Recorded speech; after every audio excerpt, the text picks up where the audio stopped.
bacaan, menghafal, membaca, mendengar dan merenung. Ini adalah terapi paling mujarab untuk menghilangkan rasa sedih dan kegalauan.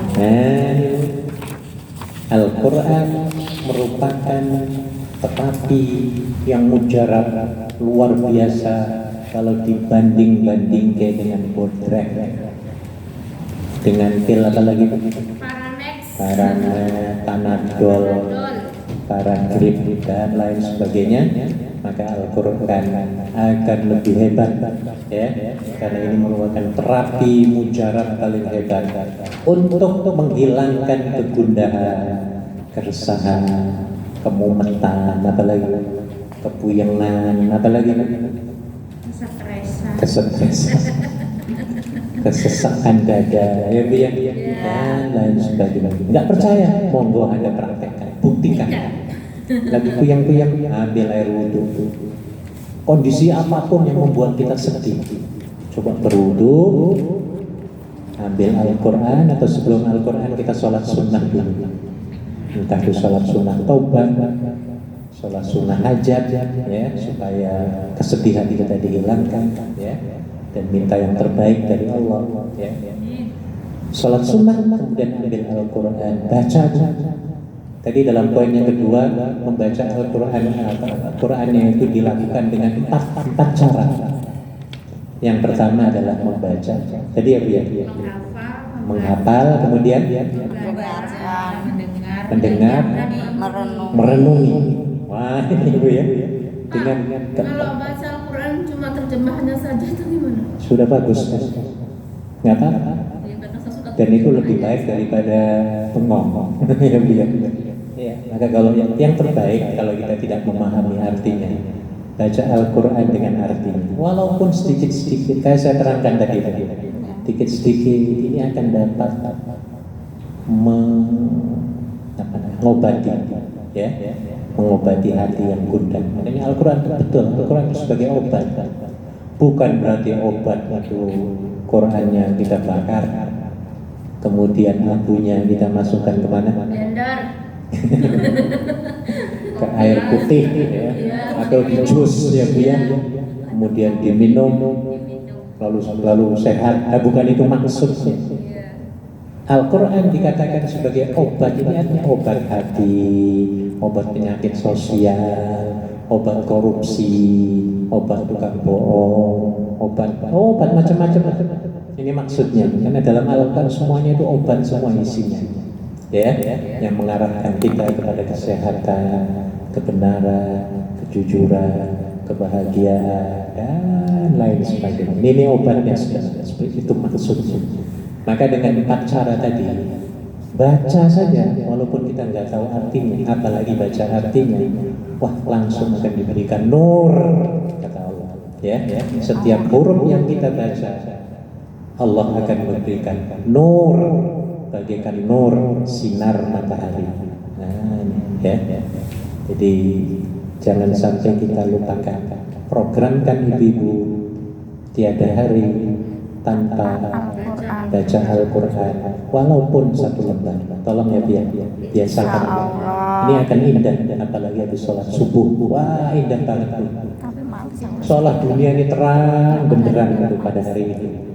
Ya, Anda sholat on time, apalagi berjamaah di masjid, tapi susah di sini ya, enak sekali. Dunia ini seolah-olah milik kita, terang benderang, nggak ada masalah urip. Kalau kita betul-betul menjalankan perintah Allah Subhanahu wa Ta'ala. Jadi masalah adalah ketika Allah perintahkan kita lalu kita bangkang, nah di situ terjadi permasalahan, di situ baru timbul. Samalah Anda punya majikan, diperintah majikan, kita bangkang, ayo mulai apa enggak di situ? Mulai perseteruan apa enggak?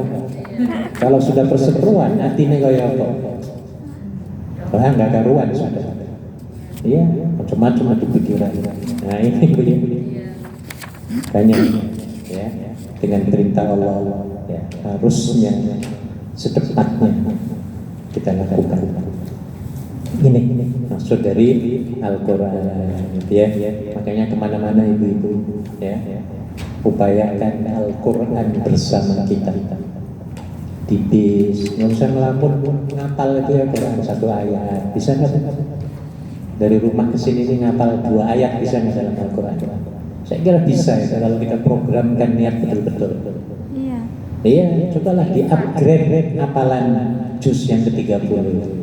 Kemudian praktekkan dalam sholat. Sembahyang rakaat dari zaman perang-perangan Belanda dulu ya. Terus kedua kul. Gak ada perubahan sama sekali. Udah niatnya nanti asal aku mau pindah. Itu lagi. Pernah kayak gitu. Iya. Mau pengen mau pindah ke Zilzilatil Ardu'ah. Kalau Setannya saya setiap sholat itu pasti rakaat pertamanya itu Al-Ikhlas. Kedua. Terus yang keduanya itu baru surat-surat lain itu gimana Pak? Setiap ya masih mending. itu Ya nggak apa-apa, bacaan itu kan sunnah hukumnya ya biar. Tapi lebih banyak kita membaca Al-Quran lebih panjang, akan lebih banyak pahala yang kita dapatkan. Sayyidina Ali pernah meriwayatkan Kalau aku pertamanya pasti Al-Ikhlas pertamanya itu. Sayyidina Ali pernah meriwayatkan Sayyidina Ali pernah meriwayatkan satu huruf yang kita baca dalam sholat, dalam sembahyang, satu huruf saja dia. Allah akan memberikan 50 pahala kebaikan kepada kita. Satu huruf. Ketika kita membaca Al-Quran di luar sholat dengan berwudu, kata beliau, Allah akan memberikan 25 kali pahala kebaikan. Ada wudunya. Makanya Anda ketika dari rumah ke sini, yang terbaik itu adalah dalam kondisi berwudu, pegang Al-Quran. Kita ada aplikasinya biar di HP saja. Satu hurufnya akan mendapatkan 25 kebaikan. Kalau kita baca dalam kondisi tanpa berwudu, baca juga mau ke masjid di sini ya, tapi tidak ada wudunya, maka tetap Allah akan memberikan 10 kali kebaikan setiap huruf yang kita baca. Ya. Nah itu maka dalam hadis dikatakan ya, bukanlah kita membaca alif lam mim itu 3 huruf, tapi di situ akan mendapatkan 30 kebaikan. Ya, karena kali 10 ya Bu ya. Ini maksudnya. Jadi ibu di samping mendapatkan ketenangan dalam jiwa pikiran, investasi akhirat juga menumpuk-numpuk kita. Ya, tenang, dunianya tenang, akhiratnya lebih tenang. Ya. Sama Anda ketika waktu dalam pesawat mudik, yang paling indah baca Quran. Coba nggak usah melihat movie-moviean, menurut saya puyeng ya. Iya, pindah lagi ini nggak enak, puyeng ini, pindah lagi ke judul yang lainnya biar bikin puyeng nih, mau tidur nggak bisa ya. Paling enak udah buka aplikasi Quran, ya, baca, nggak terasa nikmatnya berjalan. Ya. Dan ketika kondisi kita sedang turbulasi, apa turbulasi? Goncang, turbulent dalam bahasa Inggris. Ya. Lagi pesawat begini sering begini.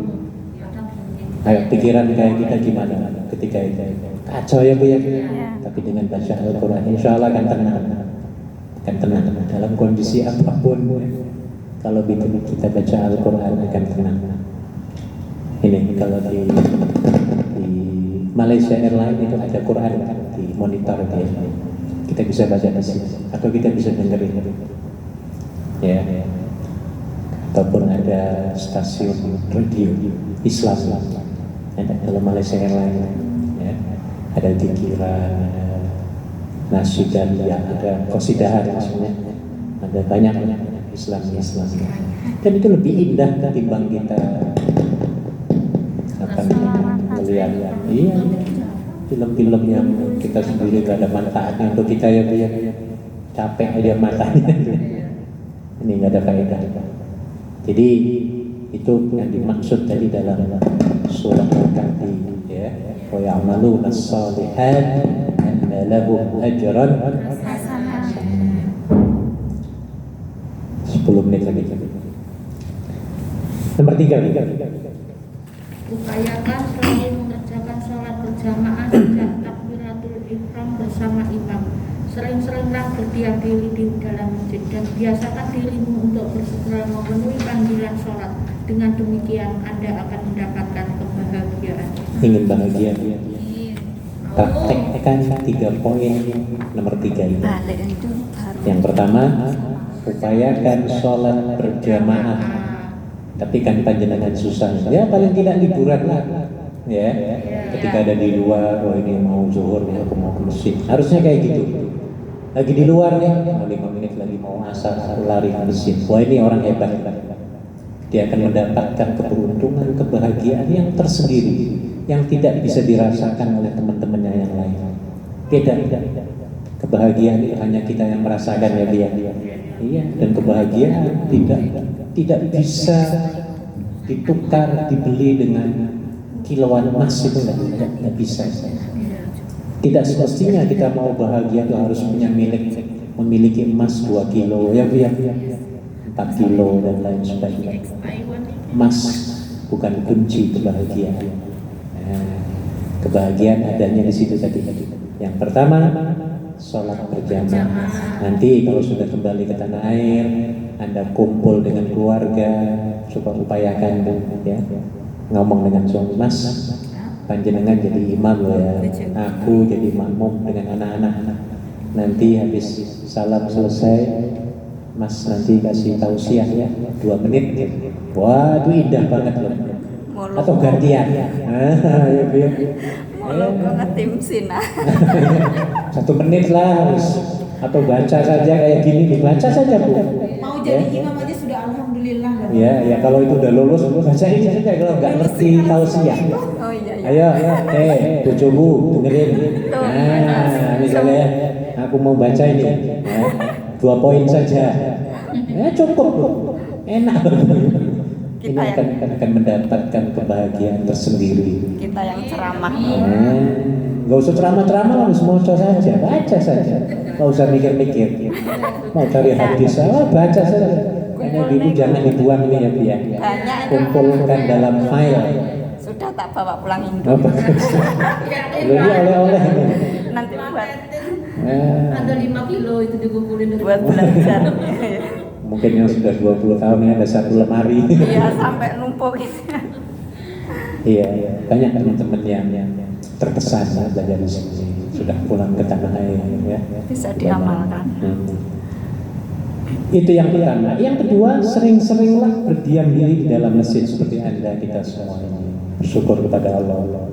Duduk saja 1 menit 2 menit ya, menyendiri, mojok istilahnya ya. Kemudian curhat kepada Allah.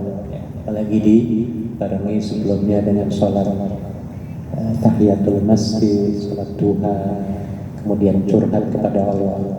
Iktikaf kalau dalam bahasa Islam ya.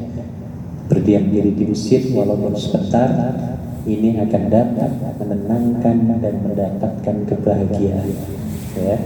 Maka bersyukur Anda yang liburnya hari ini, dari mulai pagi sampai maghrib ada di tempat di mana, di masjid ini ya, pasti saya yakin akan mendapatkan kebahagiaan tersendiri jika dibanding kayak dengan teman-teman yang nggak karuan liburannya, nggak ada programnya ya. Nah, ini beda, akan mendapatkan kebahagiaan yang berbeda. Kemudian yang terakhir tadi nomor 3 itu, biasakan dirimu untuk bersegera memenuhi panggilan sholat. Ini juga akan memberikan kebahagiaan tersendiri. Jangan menunda-nunda perintah Allah. Sama tadi, kalau Anda menunda-nunda perintah majikan, ayo sewot apa enggak majikan? Kalau sudah sewot, enak apa enggak hati kita? Enggak enak banget. Nah, makanya ini logikanya kayak gitu. Maka dengan Allah juga demikian. Anda ingin bahagia di dunia ini, ya lakukan perintah Allah sesegera mungkin, jangan ditunda-tunda. Itu maksudnya. Ya, ini kunci apa tadi? Kebahagiaan. Alhamdulillah. Ya.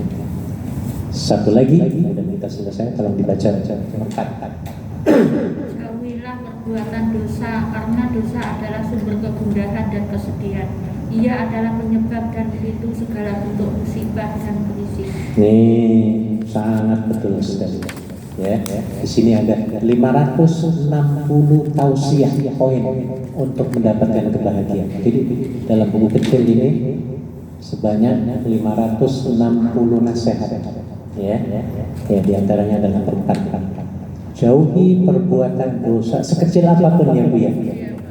Pasti akan dapat memberikan kesengsaraan, musibah, ya, dan lain sebagainya. Krisis, ya, apalagi misalnya tadi saya katakan, ya, kita sudah punya suami di tanah air, di sini bikin dosa. Ayo Bu, hidupnya kayak apa kita di sini? Soro. Sudah kita stres, nutupi aib, bobrok perbuatan kita supaya tidak tercium oleh suami kita. Kita juga ya berpotensi akan menjadi memiliki pikiran yang kacau di sini. Maka jangan sekali-kali Anda yang sudah berkeluarga di sini di tanah air ada keluarga, jangan sekali-kali ingin kenal-kenalan dengan cowok-cowok di sini ya biar. Karena itu merupakan pintu kegundahan, pintu musibah, ya, pintu tsunami rumah. Nah, ini sering terjadi teman-teman di sini, ya, yang pada akhirnya pecah rumah tangga, ya. Maka yang terindah adalah datang kemana pun, masjid ini, ya. Nah, jadi seperti yang tadi saya sebutkan, melakukan dosa akan memberikan kegundahan. Dosa itu bukan berarti dosa besar, tidak, yang kecil-kecil. Ini akan dapat membuat kita menjadi kritis. Contoh, Anda liburan tiap hari Selasa, hari apa ya? Senin. Sudah temanmu cuma berapa ya? 8 ya, Bu? 8. Kalau ngomong itu ya Allah pedas, apalagi keras, kasar ngomong kasar itu dosa apa nggak sih? Dosa menyakiti orang. Coba kalau Anda selalu, jangankan selalu, 2-3 kali ini ngomong kasar, pada lari semua teman-teman. Lari apa enggak? Iya. Lari. Kalau sudah lari, siapa yang menderita sengsara? Kita sendiri. Kita seolah-olah terpenjara dengan kebohongan kita, dengan kekasaran kita, ya Bu ya, dengan perilaku buruk kita. Akhirnya kita terkecil dan terpenjara, dan ini membuat kita menjadi menderita. Sebab itu, apapun bentuk yang menimbulkan dosa harus dihindari, dijauhi ya Bu ya. Kalau kita ingin melakukan dosa, baik yang besar maupun kecil, please perhatikan ya Bu ya. Jangan melihat besar kecilnya dosa, tapi lihatlah kepada siapa kita mendosa. Betul nggak mendosa? Berbuat dosa maksudnya Bu ya. Lihatlah kepada siapa kita berbuat, yaitu kepada siapa? Allah. Jangan, ya ini kan dosa ringan, dengan istighfar juga akan Allah ngampuni. Kan pernah setan bisiki kita kayak gitu ya Bu ya. Ya pacaran kan cuma seminggu sekali loh, kata setannya ya Bu ya. Gak apa-apa lah, seminggu sekali, cuma pegang-pegangan tok. Ini ya Bu ya. Setan itu pinter, bisiki mukodimah melakukan dosa. Makanya harus dijauhi, sekat terus. 3 menit lagi. Saya kira kita cukup. Ada permintaan doa dari Bu siapa? Bu Siti minta doa untuk bapak beliau yang sedang sakit kritis di tanah air ya. Namanya Bapak Karmani bin Salim. Kita bacakan Fatihah dan doa semoga beliau akan diberikan kesembuhan selekasnya, kesehatan yang prima, dan diberikan kemudahan jalan yang terbaik untuk mencapai kebahagiaan ya, beliau dan keluarganya. Al-Fatihah. A'udzubillahi minasyaitonir rajim. Bismillahirrahmanirrahim. Iyyaka na'budu wa iyyaka nasta'in. Ihdinas siratal mustaqim. Siratal ladzina an'amta 'alaihim ghairil maghdubi 'alaihim waladdallin. أعوذ بالله من الشيطان الرجيم بسم الله الرحمن الرحيم الحمد لله رب العالمين والصلاة والسلام على أشرف الأنبياء والمرسلين سيدنا محمد وعلى آله وصحبه أجمعين اللهم إنا نسألك رضاك والجنة ونعوذ بك من سخطك والنار اللهم اشفي مرضانا ومرضى المسلمين اللهم اشفي بابا كرمان بن سالم اللهم اشفه أنت الشافي لا شفاء إلا شفاؤك شفاء لا يغادر سقما اللهم اشفه أنت الشافي لا شفاء إلا شفاؤك شفاء لا يغادر سقما ربنا آتنا في الدنيا حسنة وفي الآخرة حسنة وقنا عذاب النار وصلى الله على سيدنا محمد وعلى آله وصحبه وسلم والحمد لله رب العالمين. Sebentar lagi azan, setengah menit lagi. Insyaallah kita sambung minggu depan. Minggu depan masih ada ya fotokopi ya? Sebanyak lagi ya. Oh, iya. Nanti saya bawa lagi yang ini. Enggak punya. Ada dulu. Oh iya. Baik, terima kasih. Kita siap-siap untuk zuhur. Mari kita bermajlis. Subhanakallahumma wa bihamdika asyhadu an la ilaha illa anta astaghfiruka wa atubu ilaik. Terima kasih. Assalamualaikum warahmatullahi wabarakatuh. Waalaikumsalam warahmatullahi wabarakatuh.